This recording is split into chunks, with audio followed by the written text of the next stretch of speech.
Selamat sore, salam presisi. Saya Brigadir Hari Eko dari Satuan Lalu Lintas Polres Padang Panjang. Kita laporkan situasi terkini pukul 16.00 WIB tanggal 5 April 2024, tepatnya hari Jumat. Untuk di Ayange Slukoto tidak dapat dilewati karena ada banjir lahar dingin. Kami himbau kepada pengemudi harap mencari jalan alternatif yang dari arah bukit maupun dari arah Padang Panjang. Perkembangan selanjutnya akan kami laporkan. Salam dinamis.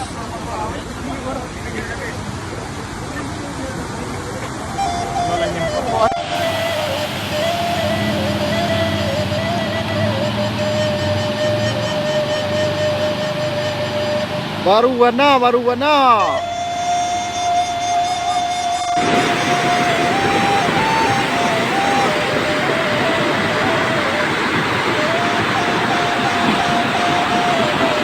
Bengke Dayon tu larun tua kah? Bengke Dayon larun tua. Lawa tutup pintu ni. Masuk ayo dalam. Onde LT Kurati bergeser lah.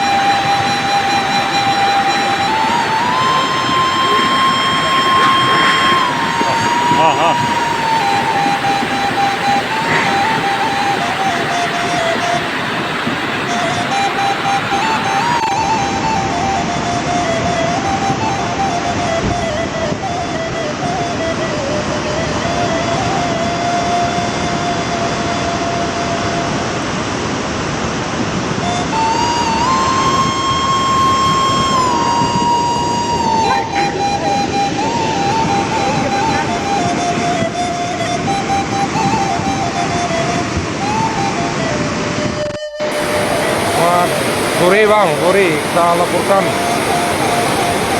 air bah di Bukit Batabuah. Air bah di Bukit Batabuah.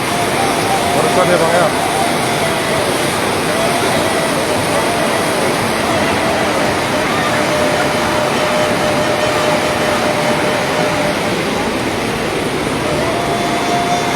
Di rumah aja lah. Bawa deh.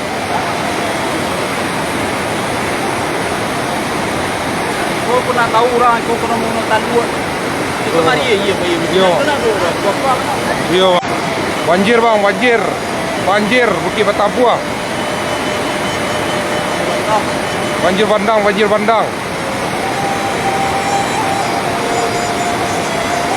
Di Bukit Batabuah ya bang, Bukit Batabuah banjir bandang bang.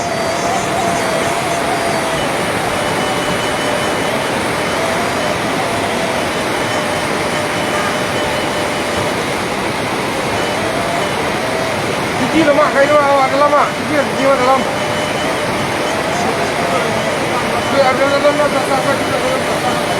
Dalam tak. Buka tukar baju lana lah. Ambil baju tak. Kalau apa-apa nanti ayah pen. Buka baju duduk asyik dalam dek. Biar kau aja memangku si kakak. Jatuh berdua.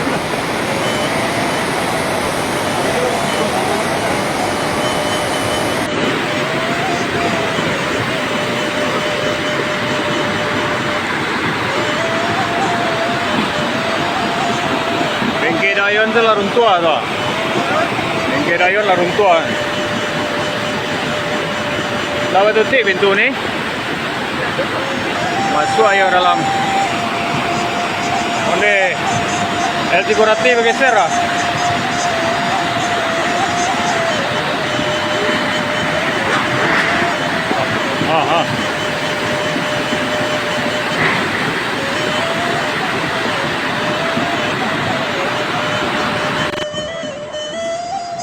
Ya Allah, keadaan di depan toko. Ya Allah, lindungi aku dari segala kejahatan. Ya Allah,